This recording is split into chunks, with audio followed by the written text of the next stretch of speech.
Hello everyone, my name is Travis and I have a build I want to show you today.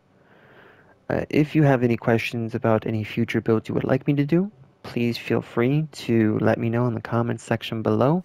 I'm actually going to be releasing my build for the rest of these guys and we will continue from there. But for right now, let's focus on this build. As you guys probably seen, it's all over YouTube at this point. It's kind of the craze, if you call it, I guess, the PvE meta. Albeit, some people also think it's kind of boring just because of what it can really do. So this is my Broodweaver Warlock. Um, it is basically the infinite suspend build, essentially. You stay in the air and never touch the ground. So we will go over the armor and weapon in a moment. Let's head over here. So Broodweaver, I like using my Healing Rift mostly, if not all the time. Not just because I haven't used Empowering Rift, I just have a preference towards Healing Rift. And also because I usually tend to raid or play content with some of my friends and, well, they may not have the most optimal build, so they may need someone to heal them or revive them when the time calls for it. So for my movement, I have Burst Glide, but go with whatever you feel comfortable with. Can't say the same for our melee because, well, let's face it, all of our classes don't have more than one melee. So for me, for Warlocks, we have Arcane Needle. It's actually really good. And when you hit a target with this melee, it will start to unravel them. And we get up to 3 melee hits, which is just insane. So do that as you must. This actually works really well with our exotic of choice, as having those extra 2 hits may actually cause a chain of events to potentially happen or not. But for our grenade, we do have choices here. All of them have the same choice at this point. So I decided to go with Shackle Grenades because Shackle Grenades will suspend enemies, and if you're dealing with a unstoppable champion, this will guarantee that they get stunned, as one of the modifiers that will cause them to be stunned is suspend. So this can work with any enemy in the game, including guardians if you're going in PvP. As for aspects, we have Weaver's Call and Mindspun Invocation. Weaver's Call, basically you just put your rift down and threadlings will come out, 3 of them. They'll either hunt enemies or they'll just hold on to you and wait until you enter combat. Once you enter combat, they decide to leave you and go to the next coolest thing, being the enemy. For our other aspect here, we have Mindspun Invocation. If you have Threadling Grenades, it pretty much does the same exact thing as your Healing Rift or Empowering Rift. And if you hold that down, then it will automatically perch 5 Threadlings. And that actually adds on to your Rift, allowing you to potentially come out with 8 of them. It's absolutely insane what you can do with Threadlings. But because I have Grapple, if I consume my Grapple Grenade, or sorry, Shackle Grenade, not the Grapple, the Shackle Grenade, then I go under this thing called Weaver's Trance. So basically, if I get a kill while in that mode, then it will send in a suspending explosion, or as they call it, detonation, which anyone around the area will automatically be suspended. So you have a potential to suspend multiple enemies. And I mean, like when I tested this out one day when just doing an terminal overload event on Neomuna, I consumed it, shot a group of Cabal, and I kid you not, I had like 5 to 10 of them up in the air because they were all compacted together. Whereas throwing the Shackle Grenade only can get you maybe about 3, maybe 4. So do with that as you will. So those are the only 2 aspects we have as of now. In the future we may have more, so stay tuned for that. So for our fragments, we have a whole bunch of fragments to work with, but the ones I've chosen are as follows. Thread of Continuity to extend the duration of Suspend. I really don't care for the strength. I've never really been a guardian that specs into strength. Thread of Fury, so damaging targets with a tangle, and because our melee unravels enemies, when we kill those enemies, they can turn into tangle. So you can grab the tangle, or you can shoot it, and if you grab it, throw it at the enemy, that will count as tangle damage, and therefore will grant you melee energy. Same thing if you shoot it. So this is a way to get my melee energy back, among other ways. Thread of Generation, honestly, I think it's one of the best fragments. Just dealing damage in general will grant grenade energy. This also works with tick damage or damage over time weapons. So we'll get to that in a moment. So this will cover my grenade, and of course it takes a hit on your discipline, which for warlocks is needed for grenade, but hey, I mean, it's a good trade-off. Thread of Mind, defeating suspended targets grants class ability energy. So remember when I said about consuming the grenade and shooting and killing an enemy while you're in Weaver's Trance, this can really be a godsend because while all of them are up in the air, as long as you're killing them, and this will work with our choice of exotic as well, you're basically getting free grenade and class ability energy back. It's kind of crazy. So now that we're stepping out of that, we're actually going to go straight to the weapons first. So with the weapons, we have Osteostriga, the Funnel Web, and the Retrofit Escapade. Now the perks I have are as follows for my secondary and my tertiary weapon. So Funnel Web being my choice of weapon here. I have Subsistence and Thresh. Thresh isn't as good anymore as it used to be, but I mean, hey, if this can net you some more super energy, why not? And because this is a Vice weapon, it does have the trait or perk of Vice Stinger. So basically, every now and then when you can get kills, you will have a moment where you just have unlimited ammo, essentially, where it starts taking from your reserves instead of having you reload. This is actually a really good perk if you have like the Typhon or the Fire and Forget, for example.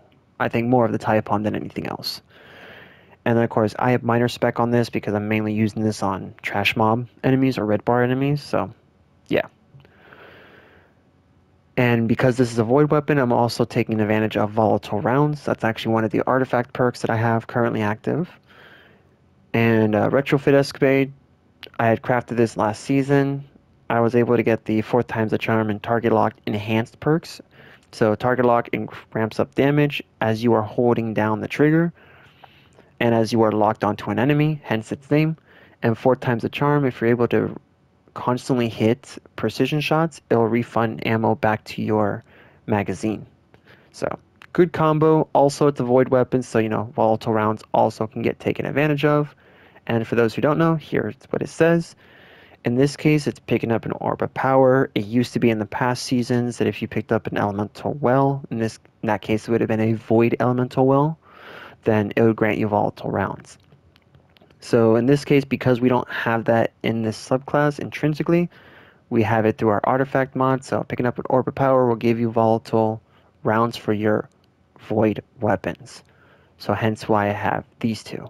I also might switch with between the Retrofit Escapade and the Typhon. And our big boy here, the Osteostriga. So Osteostriga has Screaming Swarm. So basically, you have ammo that's going to hone in onto your enemy. So you got tracking ammo. So it's very good for a submachine gun and a 600 RPM at that.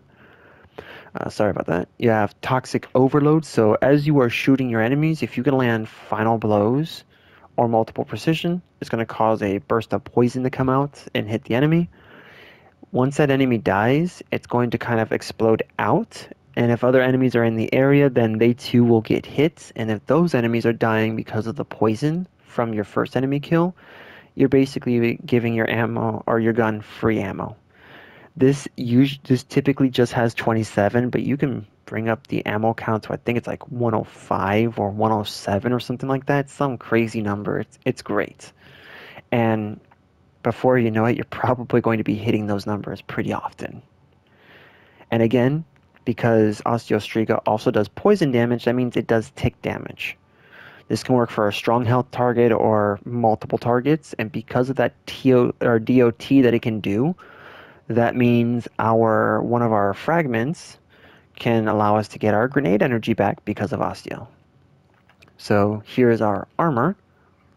To complement Osteostriga, we have Necrotic Grips. Basically, it is Osteo as an armor piece, with an additional benefit of increasing the range of that poison detonation or explosion.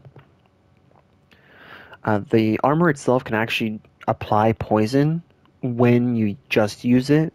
You don't have to just use Osteostriga, but it does help because of that ammo refund, or I guess ammo increasing perk that it has.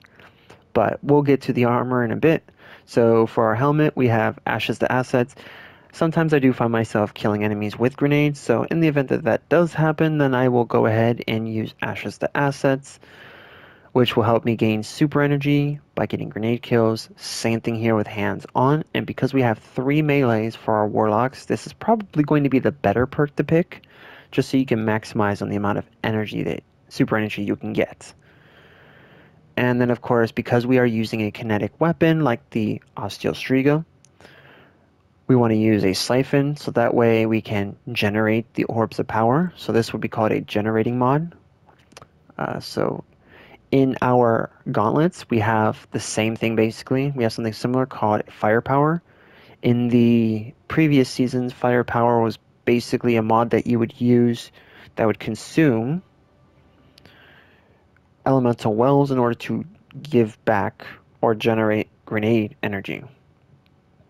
But in this case, they actually use it as a generating mod, so when you get a grenade kill, then that grenade will produce an orb of power. And because I have grenades in this that could potentially kill enemies, when they do, then I can go ahead and have them give me class ability energy. I might switch this out for the melee one because, we have more melee than grenades, but we'll see what happens.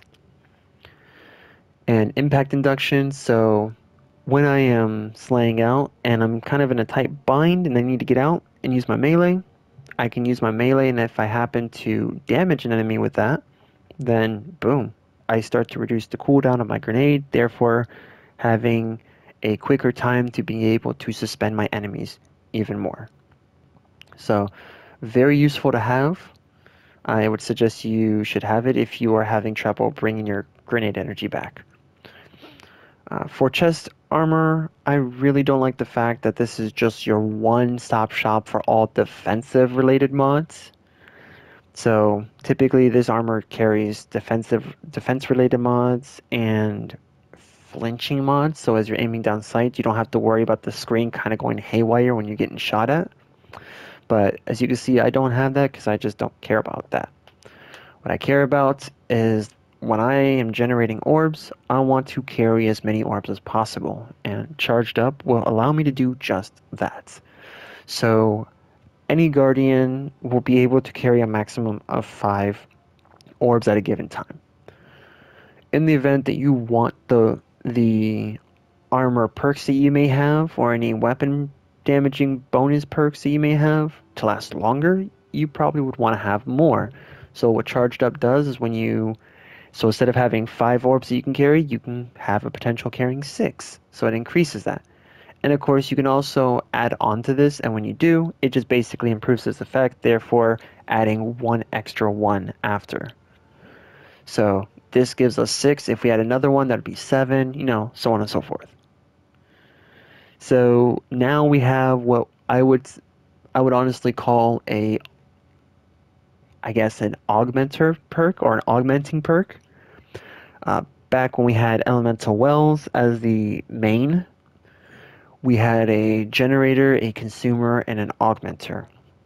Augmenters typically benefited from just simply picking up elemental wells. They didn't necessarily use them. They just simply benefited from them. Whereas the consumer did just that. It would consume your elemental well and give you something in return. And as I mentioned before, firepower used to be one of those. Now it's a generator. Whereas Font of Endurance is both a consumer and an augmenter. I call them augmenters more than consumers because we do have consuming perks. So this is more of an augmenting perk. So what this does is it gives you about 2 to 3 tiers of resilience when you pick up an orb of power. And of course, those orbs will start to decay, so eventually now there's a timer applied, it will go away, and when it does, you just have to pick up another orb to either refresh the timer or start it all over again.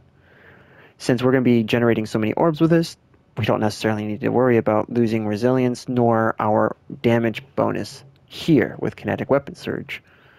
Osteostriga gets a 10% boost in weapon damage when picking up an orb of power. The more of these you add, the higher it goes, but you get diminishing returns with each copy of that perk you use.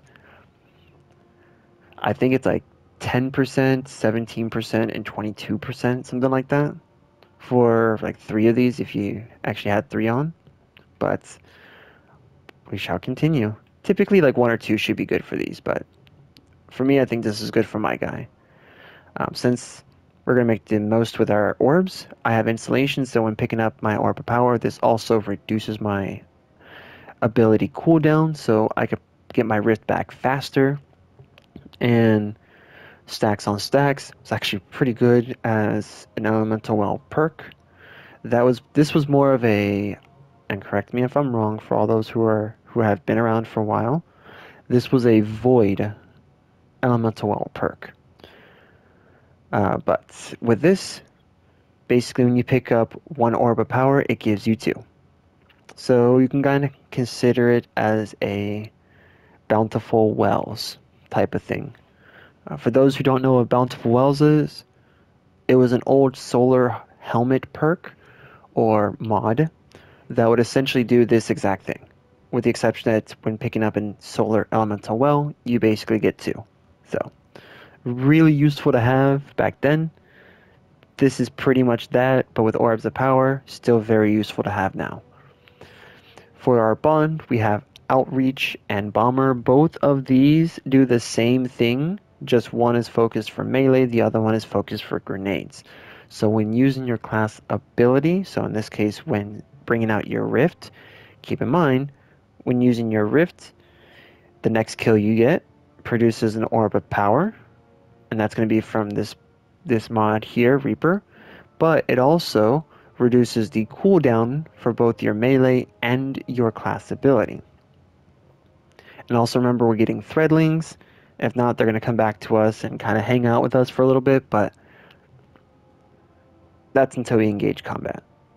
With the Reaper class, I guess with the Reaper mod, when using our ability, the next kill we get automatically produces an orb of power. This is just absolutely insane for a perk because it pretty much opens up a whole bunch of opportunities, and you honestly can't go wrong with this.